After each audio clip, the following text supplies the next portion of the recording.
gewesen, warum er mich abgeholt hat, warum ich den Switch gemacht habe, ist, weil der Verkäufer gesagt hat, Sicherheit, Achtung, ich habe dort Sicherheit gebraucht, mit dieser Versicherung für 9,90 Franken im Monat haben Sie die Möglichkeit, jederzeit das Handy wieder zu wechseln. Ich so, okay, das heisst, ich kann jetzt ausprobieren. Und dort hat man deine grüne Seite hat man dort noch schnell besänftigt und gesagt, hey, du kannst jederzeit wieder zurückwechseln für 9,90 Franken im Monat. Genau. Ist zum Beispiel nicht die Person, die dann ans AUX-Kabel geht oder an die Sonos-Boxen Musik machen, weil man will ja nicht den Druck auf sich nehmen, dass vielleicht Musik jemandem nicht gefallen kann. Der Rote, er geht dann Musik machen, weil er sagt so, wenn der Gary noch keine Musik gemacht hat, geht er Musik machen, weil er findet, hey, da hat es keine Musik, macht mal Musik. Und er ist dann der im Spiel, während einem Monopoly-Spiel, einfach unbedingt will gewinnen. Ja. Auch massiv Schulden bei dir eintreibt und das ein bisschen geniesst. Hallo miteinander und herzlich willkommen zu Kopfchaos. Wir sind zwei Psychologen aus Zürich. Neben mir hockt der Tim, ich bin Evo und wir begrüßen euch ganz herzlich zu der 34. Folge. Heute wieder mal bei herrlichem Wetter. Der April gibt sein Bestes. Gestern hat es geschneit, Schnee, Sonne, heute noch Sonne. Wir sind ready für Ostern. Tim, wie geht's dir? Mir geht's gut, danke vielmals. Ich freue mich sehr auf Ostern. Ist das eigentlich komisch, weil ich meine, die Folge kommt in einer Woche oder so, dann ist Ostern schon vorbei. Ist das komisch für die Leute? Nein, aber im Moment geht es uns gut, weil wir Gründonnerstag haben. Genau, wir haben ein paar freie Tage. Wie geht's dir? Mir geht's top. Mir geht's top. Schön. Danke der Nachfrage. Nein, es geht mir wirklich sehr, sehr gut. Und ja, ich freue mich auf die Folge. Und was ich auch spannend finde, ist, dass wir letzten Sonntag, ich teile es jetzt trotzdem, Also gut. seit langem wieder mal eine Folge aufgenommen haben.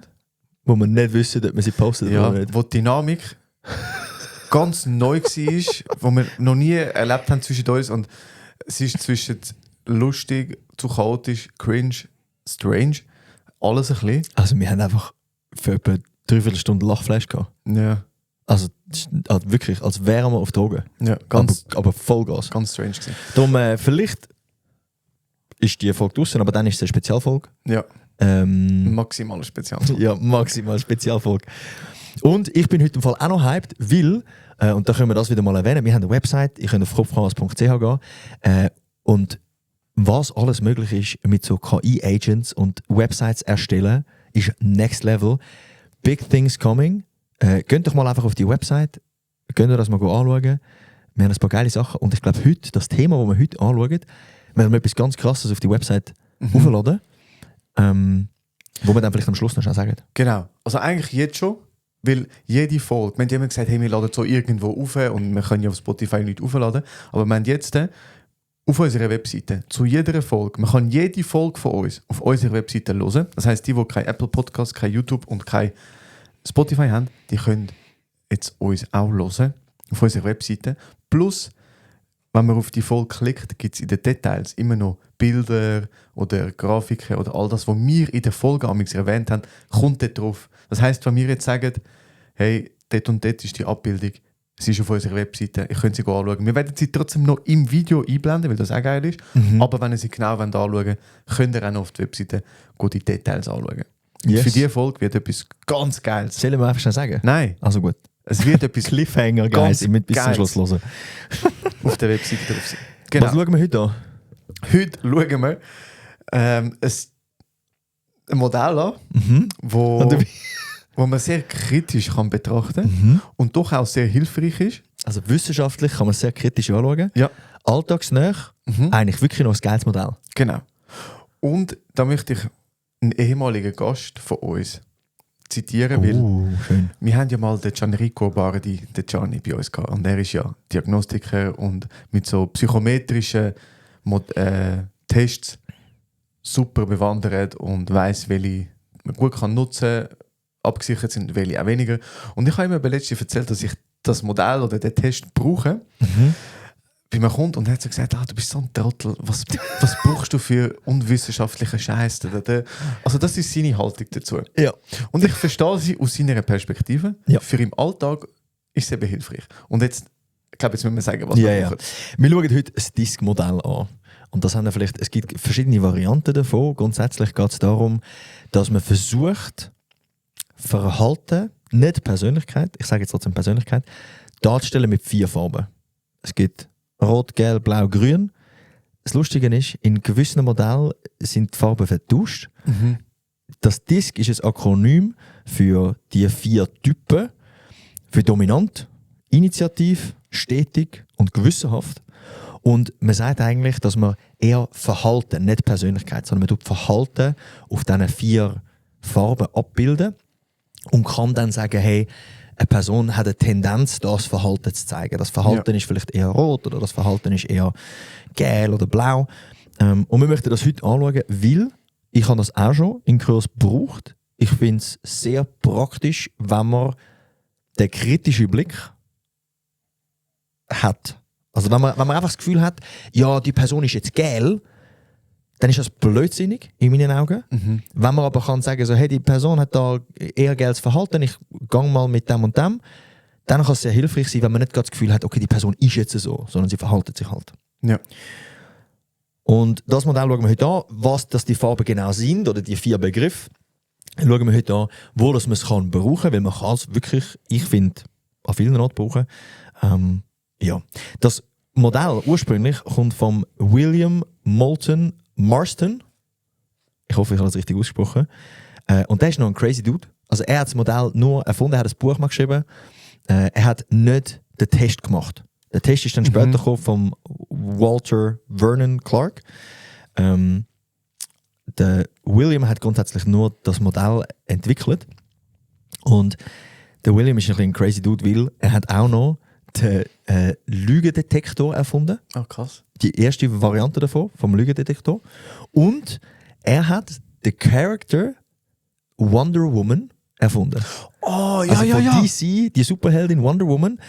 Und jetzt ist ja crazy, was mir dann nachher in den Sinn kam, ist, er war Feminist gewesen und hat gefunden, er will eine Superheldin erfinden, die halt Fähigkeiten hat. Und die Wonder Woman hat ja so ein Lasso. Und wenn sie das Lasso so um jemanden rumdingselt, dann muss die Person die Wahrheit sagen. Und ich bin so crazy, weil er hat halt effektiv auch den Lügendetektor erfunden. Das ist krass. Ja, also der William Moulton Marston, crazy Dude. Ja, und er hat eigentlich das Modell so erfunden, es gibt da verschiedene Varianten davon. Darf ich noch schnell, sorry, bevor wir drin gehen, es ist mir wirklich ein Anliegen, dass ich als Psychologe in dem Podcast kann hocken. Es ist kein Persönlichkeitsmodell. Yes. Ist es nicht. Ich will das wirklich nochmal hervorheben. Es beschreibt unterschiedliche Verhaltensweisen. Das beschreibt es. So Tendenzen für gewisse Verhaltensweisen. Und darum kann es hilfreich sein. Und warum es auch so häufig angewendet wird, ist, weil es Sachen sehr, sehr, sehr krass und sehr stark vereinfacht. Und das ist ja für uns Menschen auch super hilfreich. Hey, es gibt 4 Farben. 4 Farben können wir uns merken. Und dann noch so ein bisschen die Typologie dazu. Und darum verbreitet sich das auch extrem stark. Ich glaube, über 50 Millionen Menschen haben schon so einen Test ausgefüllt. Das ist krass. Und so Bücher zu dem Modell. Ich meine, so, es gibt das Buch Surrounded by Idiots von Thomas Erikson. Auf Deutsch heisst es, ich glaube, alles Idioten. Beschreibt einfach genau die 4 Farben. Können wir euch empfehlen, das Buch. Und es ist sehr zugänglich, sehr einfach, aber wie der Ivo schon gesagt hat, es beschreibt nicht Persönlichkeit. Ich glaube, jetzt, wo wir das gesagt haben, sind wir fein raus, weil ich würde sicher irgendwann sagen, ja, die Person ist so und nicht macht so und so. Ja. Aber wir haben es jetzt gesagt. Okay. So, ihr mögt uns unsere verbalen Fehler verzeihen, wenn wir sagen, jemand ist rot oder gelb oder blau oder grün. Aber gut. Wichtig. Mir ist es, also uns beiden ist es sehr wichtig. Yes. Und nichtsdestotrotz ist es ja spannend, dass wir das beide auch brauchen. Ja. In Kurs oder so. Also es hat schon auch etwas dran, wo ich oder mir hilfreich finde, weil es macht Sachen greifbar. Und man kann nachher darüber reden. Yes. Und du hast es gesagt, es gibt die 4 Farbtypen.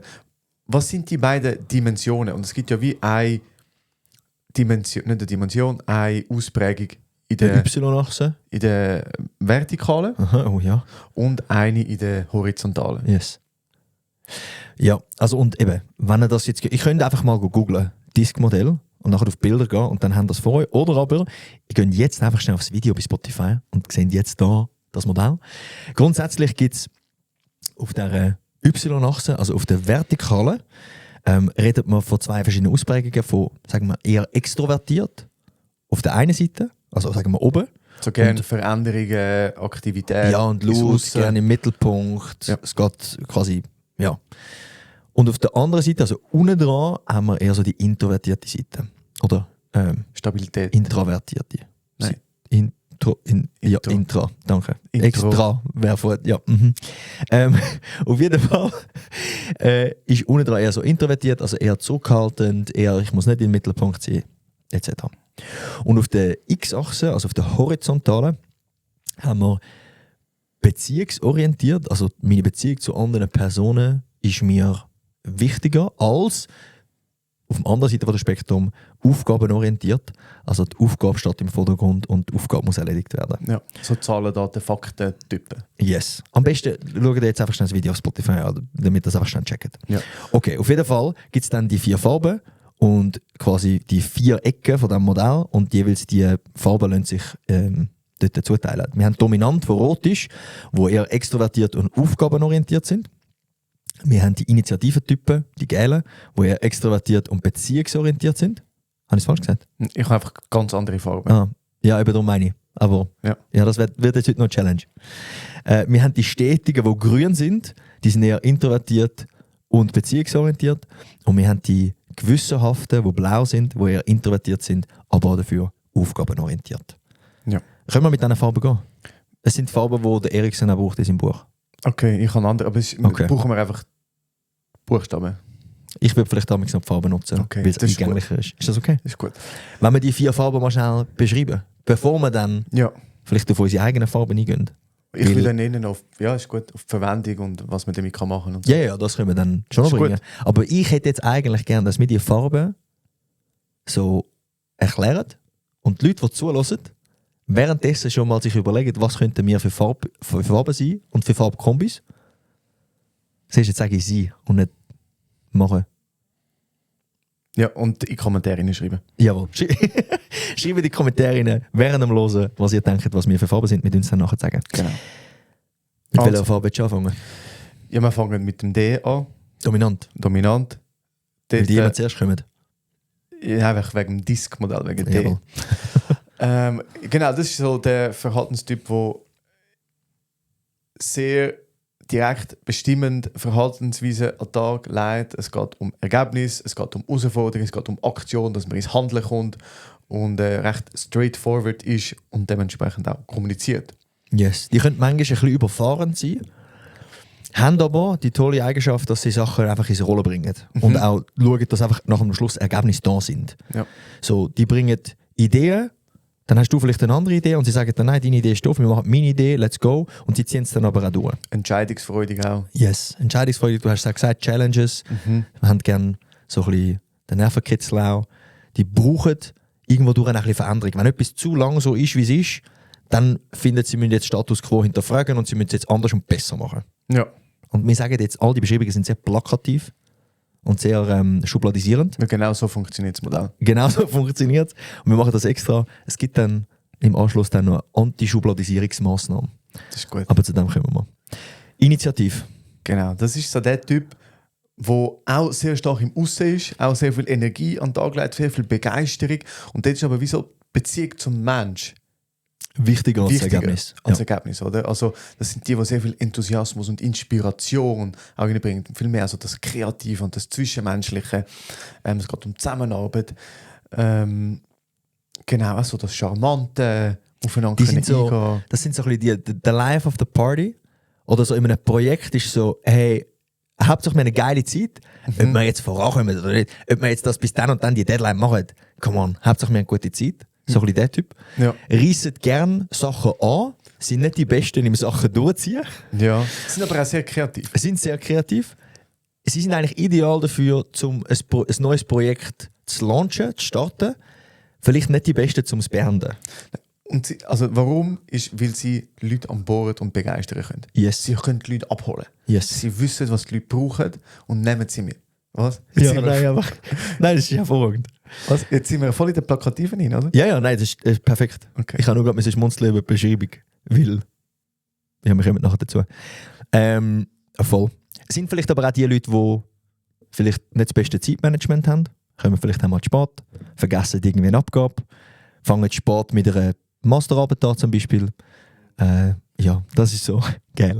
Initiativ. Dann haben wir stetig. Für mich ist das so, wenn ich Schulungen gebe, ist das für mich so das Fundament von jedem Team. Wirklich. Die Grünen sind eher beziehungsorientiert und eher zurückhaltend und introvertiert. Sind Leute, die loyal sind, die die Aufgaben machen, nicht wegen dem Resultat, sondern weil du sie darum gebeten hast. Sind Leute, die eine gute, groundete, so ein bisschen bodenständige Stimmung im Team anbringen. Dann geht es nicht um sich selber, sondern ums Team. Und es sind Leute, die, wenn du denen eine Aufgabe gibst, dann sind sie so, okay, ich will jetzt das machen wegen dir. Mhm.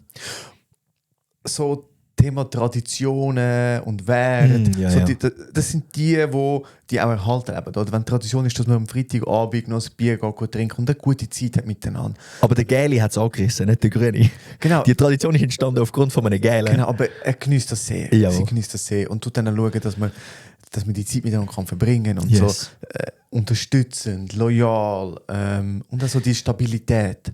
Die Grünen sind aber nicht die Besten, wenn es um Veränderung geht. Eben, Stabilität. Sind nicht die Besten, wenn es darum geht, irgendwie eine Challenge zu machen. Weil eine Challenge bedeutet immer, oh, es gibt einen Verlierer und einen Gewinner oder eine Verliererin und Gewinnerin. Sie sind auch nicht die Besten, wenn es darum geht, irgendwie Kritik anzunehmen. Weil das bedeutet ja auch, dass du nicht zufrieden mit mir bist. Und ich als Grüner ich will dir ja gefallen. Ist mir wichtig.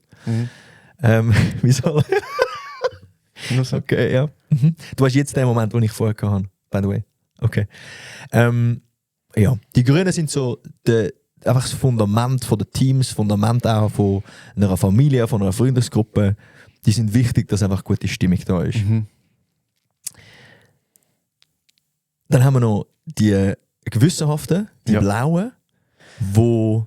Ja, sie gibt du mal. Ja, das sind so die Zahlen, Daten, Fakten. Sie arbeiten sehr genau, sie halten Prozesse, Normen werden eingehalten, sie sind sehr vorausschauend, haben eine systematische Vorgehensweise, prüfen die Sachen sehr genau, sehr wissbegierig auch, handeln diplomatisch. Sind die Ersten, wo, wenn beim UNO irgendeine Regel aufkommt, die niemand kennt, sind das die Ersten, die das Reglement da haben, oder bei Monopoly. Ja, Da kommen jetzt mit dem Reglement die und sind überhaupt so, die Regeln lesen. Genau. Ja, das machen nicht alle. Nein, Wir zwei nicht. Ja, nein. Die Blauen sind auch nicht so gut mit Veränderung. So, die sind froh, wenn es gibt Regeln und die Regeln gibt es einzuhalten und wir haben es schon immer so gemacht. Und wenn es eine Veränderung gibt, dann, weil sie eine neue Variante herausgefunden haben, wie es vielleicht besser geht und das ist dann auch die richtige Variante in ihrem Kopf. Oftmals haben sie auch recht, weil sie sind sehr analytisch und irgendwie sie sind sehr prozessorientiert. Aber ja, sie tun sich dann auch nicht so gut. Sie verlieren sich manchmal auch ein bisschen im Detail. So ein bisschen Micromanagement oder so ein bisschen zu fest. Einfach im Detail, dass vielleicht nachher dann die Aufgabe auch nicht fertig wird. Sie sind zwar sehr aufgabenorientiert und eher zurückhaltend im Vergleich zu den roten, dominanten, aber eben, sie verlieren sich dann manchmal ein bisschen im Detail. Okay, jetzt Gut. haben wir so ein bisschen einen Überblick gegeben. Finde ich noch geil. Und vielleicht können wir dann wie auch noch so ein bisschen Situationen geben, wie verhaltet sich so eine Farbe in so einer Situation. Das will ich Nein? nicht, wenn ich ehrlich bin. Ich Okay. würde Vielleicht habe ich jetzt zum Beispiel das Monopoly-Spiel noch geil gefunden, weil ich kann mir die 4 Typen auch gut vorstellen beim Monopoly-Spiel. Ja, aber es ist eine harte Vereinfachung wieder. Und darum, Absolut. ich will eher auf Nachher können wir dann unterschiedliche schon noch- Situationen gehen. Okay, also komm mal. Also wie meinst du auf unterschiedliche Situationen? Ja, wo man es kann brauchen kann. Weißt du, wo es kann hilfreich sein. Da kommen wir dann schon. Aber so, ich glaube, es ist wichtig, dass wir zuerst mal das Bild haben von den 4 Farben. Okay. Mit alltagsnähen Situationen. Okay.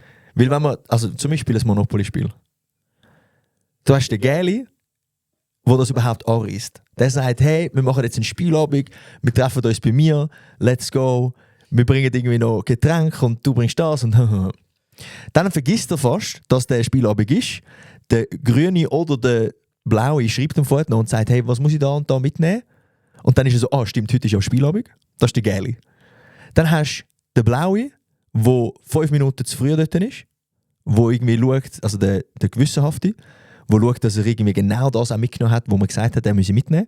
Er bringt vielleicht das Monopoly mit und hat auch alle Figürchen und alle Häuschen sind noch drin. Dass es komplett ist. Schaut, dass es komplett ist, gut sortiert. Du hast den Grüne, der Kannst du schnell mit Buchstaben sagen? der Stetige, Ja. der pünktlich ist, der auch das mitgenommen hat, weil man es von ihm verlangt hat. Schau, dass vielleicht gewisse Snacks und alles haben dabei ist, dass sich die Leute wohlfühlen. Yes. Bier. Ist zum Beispiel nicht die Person, die dann ans AUX-Kabel geht oder an die Sonos-Boxen Musik machen, weil man will ja nicht den Druck auf sich nehmen, dass vielleicht die Musik jemandem nicht gefallen kann. Der Rote kommt entweder zu früh oder zu spät, aber er sagt sicher nicht Entschuldigung oder irgendetwas, sondern er ist einfach da. Der Dominante. Er ist einfach da. Er ist da. Er geht dann Musik machen, weil er sagt so, wenn der Gary noch keine Musik gemacht hat, geht er Musik machen, weil er findet, hey, da hat es keine Musik, macht mal Musik. Und er ist dann der im Spiel, während einem Monopoly-Spiel, einfach unbedingt will gewinnen. Ja. Auch massiv Schulden bei dir eintreibt und das ein bisschen geniesst. Ja. Er ist nicht da, dass man es gut miteinander. Er ist da zum Gewinnen. Er ist da zum Gewinnen. Und Musik macht er, um sich selber motivieren, dass er in die Gewinnerstimmung kommt. Herrlich. Okay. Jetzt haben wir recht schubladisiert. Sind wir bereit für eine Antischubladisierungsmaßnahme? Haben wir los, ja. Okay. Was bei diesem Modell nicht beachtet wird und wo oft als Kritik kommt, ist, dass der Kontext nicht mit einbezogen wird. Und das ist ganz, ganz wichtig, weil, wie gesagt, wir beschreiben nicht Persönlichkeit. In der Folge mit dem Gianni haben wir über Persönlichkeit geredet, die quasi wie universell sind und sie sind auch beständig. Also wir bleiben so grundsätzlich in verschiedenen Lebenssituationen. Das ist bei diesem Modell, in diesem Disk-Modell nicht so. Der Kontext wird nicht beachtet. Und was dann passieren kann, ist, beim Arbeiten zeige ein rotes Verhalten, also Dominanzverhalten, weil ich das vielleicht auch gelernt habe beim Arbeiten. Und bin aber privat sehr viel mehr gel, also initiativ und grün. Und, was auch wichtig ist, es ist immer eine Kombination. Wir sind nie einfach eine Farbe. Das ist ganz, ganz wichtig. Genau. Schlussendlich ist es immer eine Kombination. Wir sind nicht so simple Kreaturen, dass wir einfach sagen können, die Person ist gel oder die Person ist rot oder was auch immer. Voll. Und das hängt ja auch schon stark mit dem Test zusammen. Also das heisst, wenn ich etwas auswähle, eins von diesen 4, es gibt immer so 4 Aussagen, das heisst, wenn ich eine Aussage nehme, wähle ich alle anderen ab. Oder? Also nur schon aufgrund von der Testkonstruktion kann es nicht funktionieren. Also, oder da gibt es ja schon Verzerrungen. Und was ich noch hilfreich finde, ist erstens genau das, manchmal ist man ganz unterschiedlich, je nach Rolle und Situation, wo man drin ist. Und das andere ist, es kann hilfreich sein, so ein bisschen zu wissen, wo ist mein Heimathafen. Oder so dort brauche ich wenig Energie. Ich kann zum Beispiel mega dominant sein, aber es kostet mich viel Energie. Aber ich kann das Verhalten genau gleich an den Tag legen. Was mich vielleicht viel weniger Energie kostet, ist so das Stetige, ein bisschen mehr für mich. Aber ich kann unterschiedliche Verhaltensweisen zeigen. Oder? Und Verhalten ist ja auch lernbar. Aber ich finde es spannend, so den Heimathafen und wo brauche ich wie viel Energie, dass ich es zeigen kann. Und ich merke bei mir, so, dass mir der Heimathafen, der ist da, er verschiebt sich ganz leicht je nach Kontext. Ob ich jetzt mit meiner Fußballmannschaft bin, ob ich beim Arbeiten bin, ob ich in meiner privaten Beziehung bin, der ist da, aber verschiebt sich dann leicht vielleicht zu der einen oder zu der anderen Farbe. Und schlussendlich eben, es ist immer eine Kombination. Und jetzt die Frage, Ivo, bevor wir nachher dort gehen, von, hey, wo ist es nützlich? Weil es gibt sehr viele Situationen, wo es nützlich ist. Extrem. Was hast du für Farben? Nein, so, wo ist deine Heimathafen? Was sag du mir? Was ich glaube, bei dir? Ja. Aber in Buchstaben bitte. Okay. In welchem Kontext? Sagen wir mal im Podcast. Im Podcast? Nehme ich dich wahr als eine Kombination von Gel und Grün? Ich habe andere Farben. Sorry. Initiativ und stetig. Aha. Und es gibt dann aber wie Situationen, wo du dominant und gewissenhaft bist. Wenn es zum Beispiel darum geht, bei der Website irgendetwas zu verändern, sehr gewissenhaft, sehr blau. Dann bist du dann sehr analytisch und dann gehst du dann rein. Aber so, wenn wir einfach jetzt da reden, oder machen wir es so, der Unterschied zwischen uns zwei. Ich habe das Gefühl, du hast mehr blaue Tendenzen bei der Aufnahme, das heisst gewissenhafte Tendenzen bei der Aufnahme, als ich. Ich bin so ein bisschen da, Ja. good times. Solange ich mit dir eine gute Stimmung habe, ist okay. Weil ich habe das Gefühl, in der Aufnahme bin ich mehr gel, also initiativ, als jetzt du. In anderen Bereichen, wenn wir zum Beispiel zusammen in einen Lift gehen mit fremden Leuten, hast du sehr viel mehr Initiative gegeben bei dir. Ja, das stimmt. Aber ja. Und das finde ich eben krass, weil ich habe mir jetzt gerade überlegt, wenn wir nur das Podcast-Bild nehmen, gibt es ein anderes Bild, als wenn ich jetzt dich beschreibe, wie du an einen Vortrag gehst. Ja. Oder einen Workshop gehst. Ja. Oder eben mit Friends. Und das finde ich mega spannend. Und darum finde ich, es verzerrt das Bild manchmal so ein bisschen. Aber genau das Bewusstsein für unterschiedliche Kontexte sind die Leute manchmal anders. Und wenn ich jetzt mit dir nur zusammen arbeiten würde, ist mir eigentlich scheissegal, wie bist du privat, bös gesagt. Ja. Es würde mich einfach wundern, wie bist du beim Arbeiten? Bist du eher jemand, der so Zahlen, Daten, Fakten braucht? Bist du jemand, wo ich muss auch so ein bisschen schauen, hey, das Veränderung, wie bringe ich das gut an, dass du dabei bist? Oder bin ich jemand, wo muss schauen, hey, brauchst du ein bisschen Action, brauchst du Herausforderungen, brauchst du so, oder? Dann fokussiere ich mich mehr auf das. Aber ich finde jetzt nur schon, in dem Moment, wo ich dich gefragt habe, ja, im Podcast habe ich gemerkt, es gibt so ein ungenaues Bild von mir ab, weil es nur auf den Podcast bezogen ist. Ja, und man ist dann auch immer irgendwie am schauen, so, ja, aber kann man das irgendwie mit dem verknüpfen oder nicht? Oder? Aber ja. Wo würdest du meinen Heimathafen sehen? Oder meine 2 Heimathafen, wenn du mich gesamtheitlich würdest nehmen? Initiativ und dominant. Yes. Das würde ich sagen. Ich habe wirklich, wenn ich so Tests mache, ist bei mir immer die 2 Farben, einfach fast nur die ausprägt. Ja. Und dann aber meistens geil, also Initiative ein bisschen mehr. Ja. Was aber nicht heisst, dass es in verschiedenen Kontexten nicht kann anders sein kann. Eben, wie du gesagt hast vorhin, es braucht vielleicht einfach mehr Energie. Ja. Aber ich kann sehr stetig sein. Ja. Und sehr gewissenhaft. Ja. Doch, mega. Ja, ist so. Und jetzt finde ich eben spannend, dass man, bevor man in unterschiedlichen Situationen wo man es brauchen kann, was ich eben spannend finde, ist, wenn man so ein bisschen das Gefühl bekommt von, wenn ich jetzt in einem Team bin oder in einer Zusammenarbeitssituation, egal was, sei das ein Fußballteam, Team beim Arbeiten, was auch immer, zu überlegen, weil wir ja sehr variabel können sein, welche Ausprägung wäre jetzt hilfreich für die Zusammenarbeit? Weil ich, wie du gesagt hast, zum Beispiel im Podcast bin ich eher der Gewissenhafte.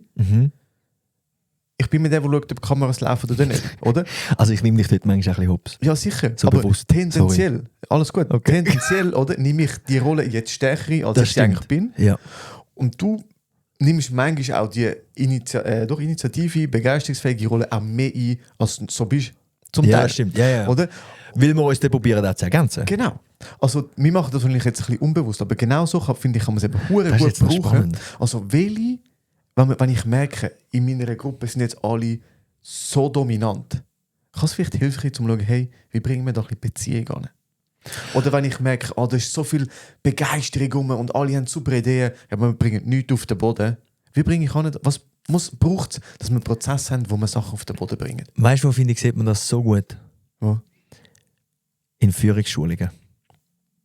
Das Spannende ist, und ich meine, du wirst das tagtäglich sehen, wenn du in diesen Führungsschulungen drin bist. Aber du hast nachher einen Raum voller Führungspersonen, wo wahrscheinlich, wäre jetzt mein Guess, in ihrem Arbeitskontext mehr rot, also mehr dominante Züge zeigen, wo sie klar sagen, wodurch sie gehen klarer irgendwie richtig gehen, sie sind vielleicht irgendwie auch direktiver. Sobald all die zusammen in eine Klasse kommen, verteilt sich es wieder.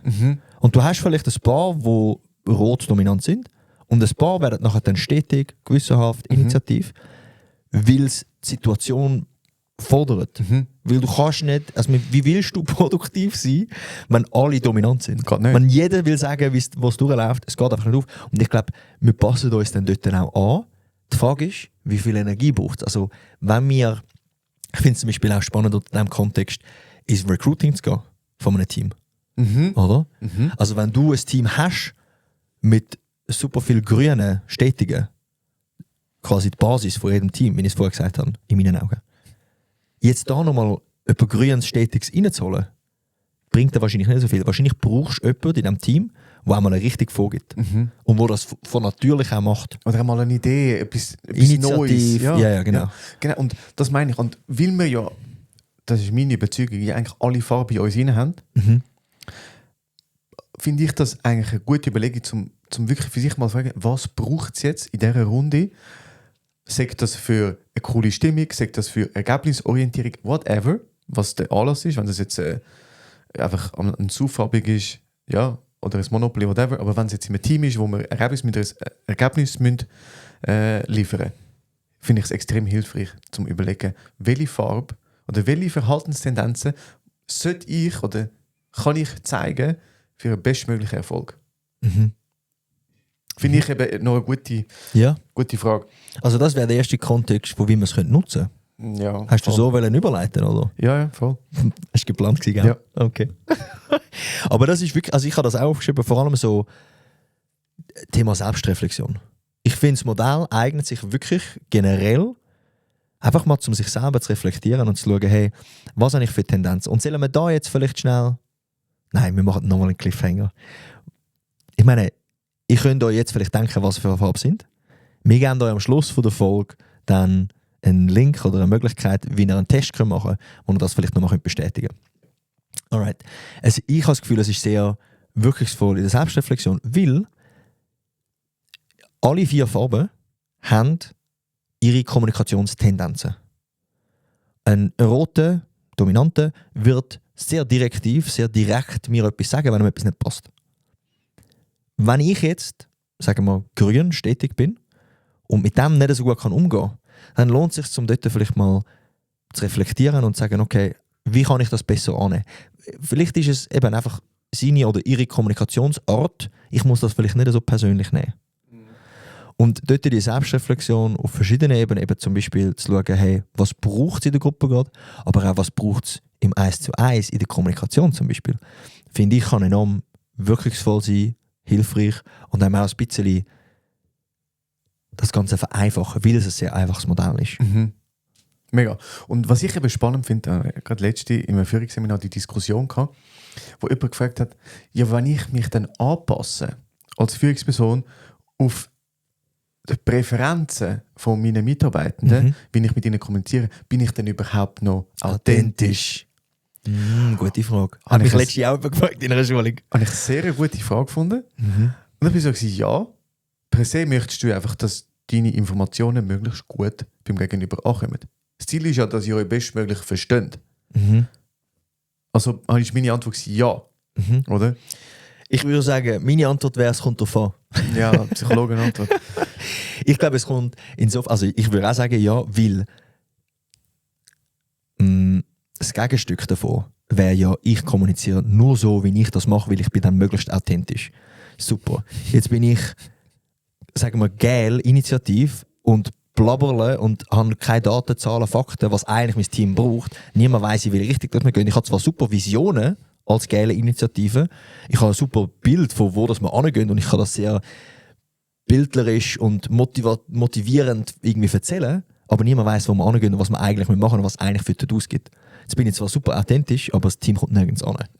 Das wäre das Gegenstück. Ja. Und darum, wenn du schaust, oder das können wir dann vielleicht auch sagen, ist ein Spektrum, wo ich passe mich allen immer an, zu ich passe mich gar nicht mehr an und ich bin 100% ich selber. Irgendwo muss es dort dazwischen sein. Und es muss sich, glaube ich, für die Person, die das für sich anwendet, passend sein. Ab dem Punkt, wo es für dich nicht mehr authentisch wirkt, weil du dich so fest anpasst, dass es für dich nicht mehr authentisch wirkt, dort ist die Grenze. Good point. Sehe ich. Good point, ja. Weil schlussendlich ist es ein Spektrum. Ja, und auch über wie du dich fühlst dabei. Ja. Wenn es wie ein Theater wirkt auf dich oder wenn sich das Theater anfühlt, dann ist es probably nicht mehr authentisch. Voll. Und ich glaube dort, also ich tue zum Beispiel auch wenn ich in Coachings, wenn ich Coaches habe, tue ich meinen Kommunikationsstil recht stark dieser Person anpassen, weil es fällt mir sehr viel einfacher, um dort nachher auch Vertrauen zu gewinnen, auf ihre Ebene von der Kommunikation zu kommen. Wenn ich jemanden habe, der, sagen wir, eher blau, gewissenhaft ist, dann muss ich irgendwo eine Studie rausholen, wieso das jetzt so ist, wieso das hilft. Weil die Person hätte gerne eine Studie mit Zahlen und am besten noch Signifikanz und Korrelationen etc. Wenn ich hingegen mit einer geilen, also initiativen Person rede, dann muss ich viel eher von einer Vision reden, ich muss bildnerische Sprache brauchen, ich muss sagen, wie toll sich das Leben wird verändern, wenn man das und das wird anwenden. Wenn ich dort eine Studie bringe, die Person will einschlafen und gehen. Ja, interessiert mich nicht. Ja, das ist zu technisch. Ja, voll. Und dort die Kommunikation anzupassen, und da wären wir vielleicht im nächsten Kontext. Verkauf. Yes.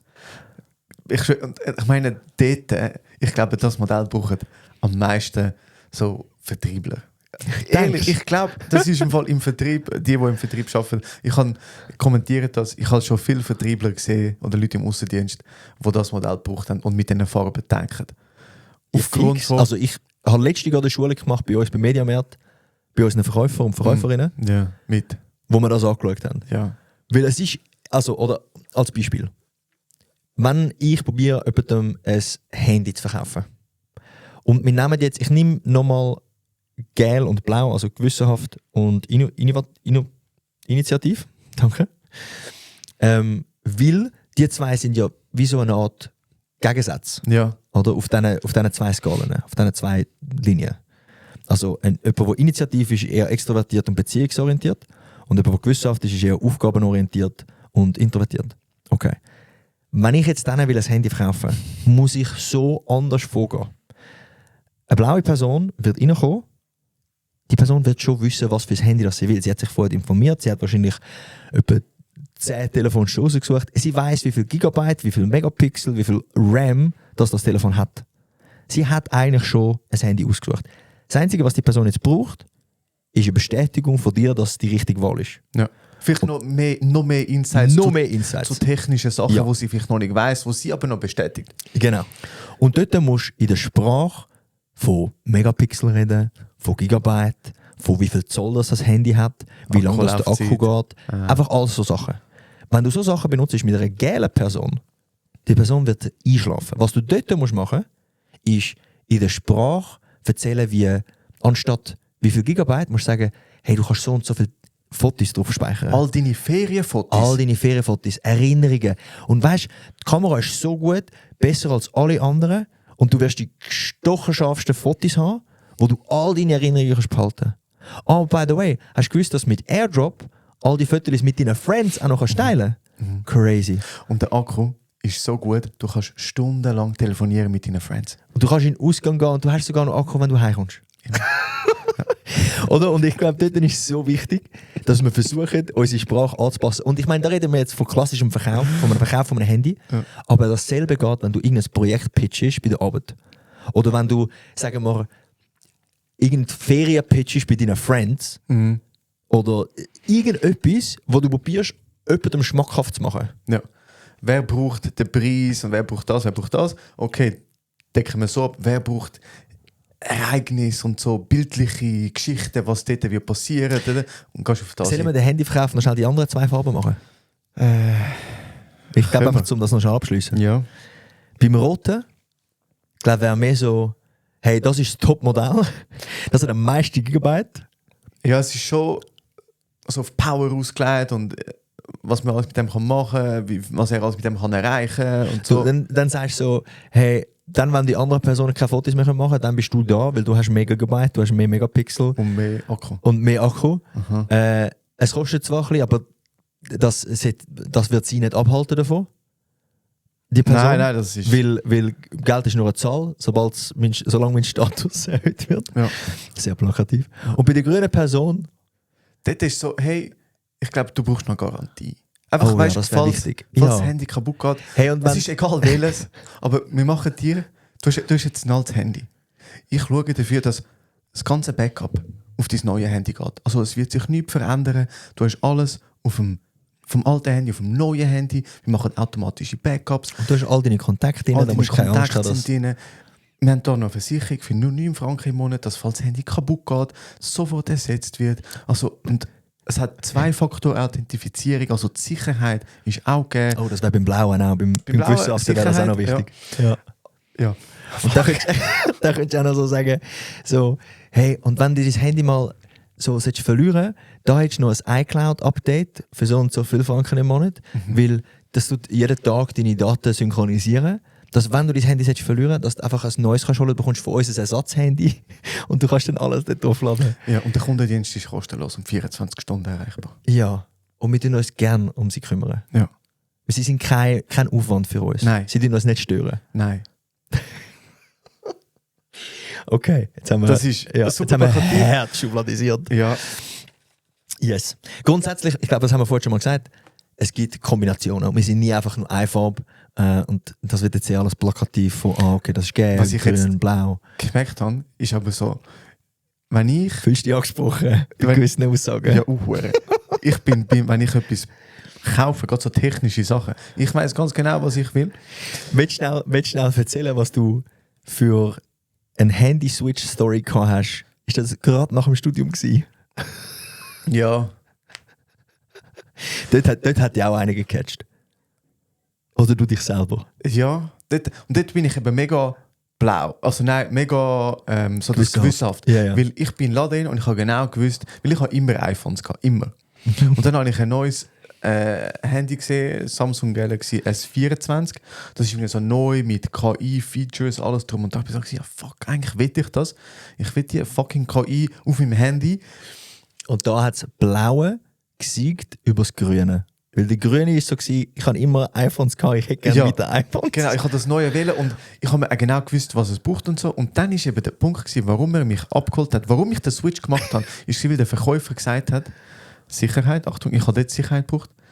Mit dieser Versicherung für 9,90 Franken im Monat haben Sie die Möglichkeit, jederzeit das Handy wieder zu wechseln. Ich so, okay, das heisst, ich kann jetzt ausprobieren. Und dort hat man deine grüne Seite hat man dort noch schnell besänftigt und Sicher. gesagt, hey, du kannst jederzeit wieder zurückwechseln für 9,90 Franken im Monat. Genau. Und das war auch so. Gewesen. Ja. Ich habe die Sicherheit gebraucht, um zu sagen, hey, ich kann jetzt ausprobieren, das Handy ausprobieren. Und nach 3-4 Monaten ist mir auf den Sack gegangen und ich bin wieder zurück auf iPhone gewechselt. Ja. Und habe aber eigentlich dann einfach die 40 Franken gezahlt. Das ist schon geil. Die 10 Schon ein geiler Stutz pro Deal. Monat. Ein super Deal gewesen. Aber das habe ich gebraucht. Ja, Ich habe das gebraucht. ja, sehe ich. Voll. Hey, ja. Also, jetzt haben wir sehr schubladisiert, aber ich glaube, es ist auch, man muss ein bisschen schubladisieren, um die Typen so ein bisschen zu sehen. Und vielleicht, ich meine, wenn ich die Farben höre und die Beschreibungen, mir kommen immer gerade Personen in den Sinn. Ja. Und Ich merke mir es auch so. ja, fix. Also ich habe so ein paar Persönlichkeiten, die einfach so ultra in die Richtung gehen, wo ich dann so bin, okay, gut, das ist die und die. Und jetzt ist ganz wichtig, dass man sich dort einfach selber challenged und merkt, okay, wir sind nicht so simpel, dass wir einfach uns beschreiben mit einer Farbe.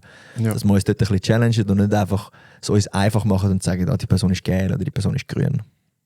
Ich tue nämlich in meinen Schulungen, habe ich noch so Slides, vielleicht etwa so 15, 16, von Personen aus so TV-Serien und Filmen.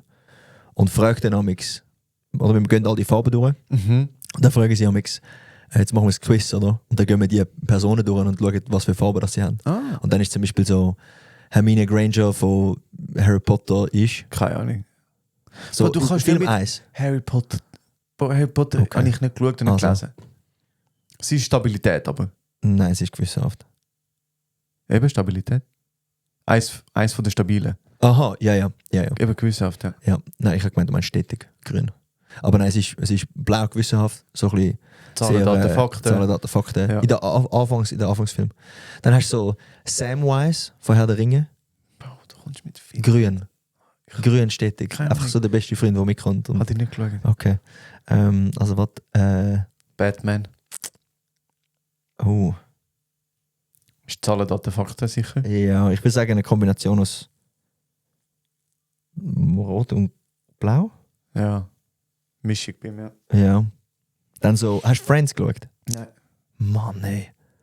Hast Der Ding von Thomas Shelby von Peaky Blinders. habe ich nicht gesehen. Wie ich sage, ist Tiefrot. Nein, schon auch Dominant. blau. Schon auch blau. dominant. Schon aber auch gewissenhaft. Nein, der ist sehr strategisch. Auch. Ja, schon auch, ja. Okay. Eher dort, ja, aber auch krass dominant. Hast du The Office geschaut? Ja. Okay. Wie heißt der Chef? Der Michael, nein. Der Michael. Welche Farbe? Initiativ. Ja, er Ja. ist so chaotisch. Ja. Er ist so geil. Er ist so chaotisch. Aber immer dafür gute Stimmung. Ja. Immer dafür gute Stimmung. Ja. Okay. Yes. Vielleicht noch 2 Situationen, wo man das Disk-Modell brauchen kann. In welchem Kontext? Zum einen so in der Konfliktprävention. Ich glaube, die verschiedenen Farben haben sehr unterschiedliche Bedürfnisse und dort können dann auch Konflikte entstehen. Und wenn man weiss, was die Farben brauchen, dann kann man dort vielleicht auch eher auf das eingehen und so Konflikte verhindern oder auch auflösen. Ja. Und das haben wir auch schon gesagt, so Führungsaufgaben. Ja. Also ich kommuniziere mit einem gelben ganz anders einen Auftrag als mit einem blauen. Ja, also Oder per mit einem se roten oder grünen. kannst du es überall brauchen. Du Yes. kannst es im Marketing brauchen, im Vertrieb, in der Personalauswahl, im Coaching, in der Führung, überall, eben Konfliktprävention, überall, wo du Kommunikation brauchst. Vielleicht gehen wir noch schnell auf Kritik hin, wir haben schon 1-2 Sachen gesagt. Ja. Vielleicht gehen wir dort noch schnell. Also eben zum einen ist es kaum wissenschaftlich fundiert. Nicht. Es ist Es nicht. ist wirklich, fast nicht. Also Testkonstruktivismus, wenn ich nachgeschaut ist es Verhebt es nicht. verhebt es Okay. nicht. Nein. Es ist Gefahr da für Schubladisieren, dass man einfach sagt, die Person ist grün und ist immer so. Auch bei sich selber. Und das finde ich noch ganz wichtig. Also wir haben es ja mit dem Johnny gehabt, mit Persönlichkeit, dass man sich an einer Situation anpassen kann. Es braucht vielleicht einfach mehr Energie. Aber wo ich eine grosse Gefahr sehe, ist, dass man wie sagt, ja, ich bin grün, ich kann halt nicht so gut mit Veränderung umgehen. Ja. Es ist halt einfach so. Ja. Und sich dann wie das sehr viel einfacher macht, um sich nicht müssen verändern. Und das glaube ich, oder weißt du, vor allem so rote Persönlichkeiten haben dann wie so Tendenz, nein, eigentlich alle, aber so ein roter sagt vielleicht, wenn er jemand überfahren hat und dann bekommt er das so als Feedback von, hey, ist jetzt gerade ein bisschen direkt gewesen und so, bist mal ein bisschen einfühlsam. Ja, ich bin halt so, ich bin rot. Das Weißt, triggert dich, gell? ja, ich kann Leute sagen, ich bin halt so, macht mich hässlich. Dann ein anderer Punkt ist, den haben wir lustigerweise auch schon mit dem Johnny angeschaut, so der Barnum-Effekt. So gewisse Aussagen. Barnum-Effekt ist, dass wenn Aussagen so allgemeingültig, vage, meistens positiv formuliert sind, dass man das Gefühl hat, ja, das bin ich so. Ihnen ist gute Zusammenarbeit wichtig. Ja, Aha. wem nicht? Also, ich kann jetzt niemanden, was nicht wichtig ist, oder? Also die Tests sind oftmals so ein bisschen vage, nicht immer, aber zum Teil schon so ein bisschen vage Aussagen. Wenn du das jetzt schon bringst, mit dem Barnum-Effekt, hast du das Gefühl, das Disk-Modell ist jetzt so ein bisschen Horoskop für die Businesswelt? Keine Ahnung, nein. Weil, wie soll ich sagen, ich finde, der einzige Mehrwert, was es bietet, ist, dass man sich Gedanken macht, was könnte die gegenüber Person brauchen. Yes. Also man versucht zu überlegen, welche Bedürfnisse hat mein Gegenüber. Und das finde ich schon hilfreich, oder? Und darum will ich es jetzt nicht mit Horoskop und so vergleichen. Ja. Aber ich finde, das, was es auslöst, kann extrem positiv sein. Und darum haben wir ja die Folge gemacht, oder? Ja, absolut. Es hat auch mangelnde, wenn wir noch bei der Kritik sind, mangelnde, ich habe da eine ganze Liste. Das ist eine lange Liste. Ja. Das ist sehr blau von dir gerade. Also die mangelnde Prognosekraft. What the fuck? Mangelnde Prognosekraft. Also so die Aussagekraft Für die Zukunft. Schwierig. Ja. Aber eben, weil es auch kontextabhängig ist. Ja, eben, situativ instabil. Situativ instabil. Darum, ich glaube, jetzt haben wir es genug gerostet. Wir haben aber auch genug Vorteile für euch. Wenn ihr Fragen habt, schreibt sie in die Kommentare. Den Test könnt ihr machen auf unserer Webseite. Yes. Wenn ihr auf das Chaos-Labor geht, dann könnt ihr dort Folge 34 draufklicken, den Test ausfüllen und schreibt doch in die Kommentare, was ihr sind. Yes. Macht mal ein bisschen Action bei uns im Kommentarfeld. Das schießt mir immer an, wenn man einen Kommentar hat. Schreibt mal ein bisschen mehr rein. Weil es gibt ja Tests online. Das Problem ist einfach, man muss sich dann immer irgendwie einloggen, man muss irgendwie eine E-Mail abgeben, du musst irgendwie ein Abo machen, keine Ahnung. Uns hat das angeschissen. Es gibt ein paar so Sachen, wo man so findet, wir wollen es einfach einfach und zugänglich machen. Darum, wir haben einen neuen Reiter auf unserer Website, wie der Ivo gesagt hat, unter Chaos-Labor ist jede einzelne Folge. Und manchmal hat es unter der Folge noch so Infos. Und wir haben jetzt einfach so einen Test programmiert. Und ihr könnt den Test ausfüllen, jetzt auf unserer Website. Und ihr müsst nichts angeben. Nichts. Das Einzige, was ihr angeben müsst, ist, ob ihr euch männlich oder weiblich fühlt, weil dann wird der Text angepasst auf männlich oder weiblich. Und dann habt ihr schlussendlich das Resultat mit noch so ein paar guten Key Facts, wo eure Stärken sind, wo ihr euch entwickeln könnt. Könnt ihr machen. Kopfhaus.ch, da geht ihr auf Kopflabor. Ihr findet den Link auch in den Shownotes. Chaoslabor. Das. Genau. Und apropos Kopf, Hirnzellen, ich habe noch die letzte für dich. Oh, schön. Und zwar haben wir uns ja so ein bisschen mit Nikotin und so Sachen auseinandergenommen. Ich habe gefunden, ich bringe jetzt einfach mal wieder eine ganz boring Statistik. Und zwar, sehr blau von dir. wie viele Personen rauchen in der Schweiz Stand 2022? Rauchen oder draußen raus? Ich kann jetzt nur rauchen. Okay. Das ist Von wo hast du die Statistik? von suchtschweiz.ch. Okay. Und da steht Rauchen. Okay. Also, wirklich. Also um wie viel letztes Jahr oder in der Schweiz? In der Schweiz. Okay. Stand Also. ist 2022. Okay. Das sage ich jetzt einfach nur. 2022. für meine Okay, das ist noch blauen- wichtig. Ja, für das ist, meine noch, blauen das ist Anteile. wichtig. Das ist wichtig. Ich sage, im 22 haben mehr Leute geraucht als heute. Okay, das ist A 45%, B 35%, C 22%, D 24%. Du gehst runter und nachher gehst du mal schnell rauf. Was soll denn der Scheiß? Hast du dich jetzt gerade verraten? Ich habe es einfach funny gefunden. Du bist jetzt einfach runter und dann wieder rauf? Das Ich ist kann es einfach 45. eingeben. Okay. Also was 45, 35, 22, 24? Ja. 22 und 24 ist verdammt nah beieinander, Ivo. Ja. Also ich glaube, es ist einer von diesen zwei. 22 oder 24? Ich sage, du hast einfach random Zahlen genommen und dann hast du gemerkt, shit, irgendwo muss ja noch die Lösung rein und dann hast du 24 rein da. Und Ivo, ich sage, die Antwort ist 24%. Stimmt. Genau so ist es. Ich Genau habe so ist es. Psychologie studiert. Ja, Bro. du kannst Gedanken lesen. Fuck. Aber nein, clever kombiniert, weil es ist also schon einen Knick dort drin gehabt. Okay, I see. Krass, 24%. Fast ein Viertel, ja. Hm. Also 23 kann man nicht. Okay. Ich habe gedacht, das stimmt etwas nicht ganz. Ja. Aber krass, ja. Das ist crazy, ja. Und es nimmt mich dann Wunder, wie sich würde die Zahl verändern, wenn du jetzt noch Snus wirst dazu nehmen. Ja, und die Vapes und so. Oh ja. Zwar gerade Vape nicht oder rauchen? Das weiß ich gar nicht. Hey ja. Vielleicht abschließende Worte, bevor wir noch begrüßen. Es gibt noch Tickets, vielleicht, wenn die Podcast-Folge online geht, gibt es vielleicht noch Tickets für unseren Vortrag. Könnt ihr mal checken unter kopfchaos.ch bei Live-Events. Könnt ihr aber auch unser Chaos-Labor abchecken. Lasst mal wieder eine 5-Sterne-Bewertung da, wenn ihr es nicht schon gemacht habt. Und ein Abo.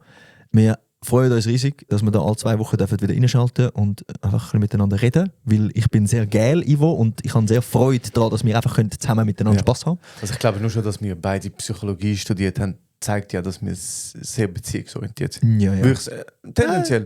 Ja. Tendenziell. Ich habe das letzte Ja. mit 35 Lehrpersonen gemacht. Über 80% sind Geil grün gewesen. auf der Beziehungsorientiert. Ja, ja. Macht ja Ja. Sinn. Und wenn du jetzt was bei den ITler, bei den Informatikern Ja, wirst gehen, wahrscheinlich. dann hättest du mehr Bei so blaue. technischen Berufen. Ja.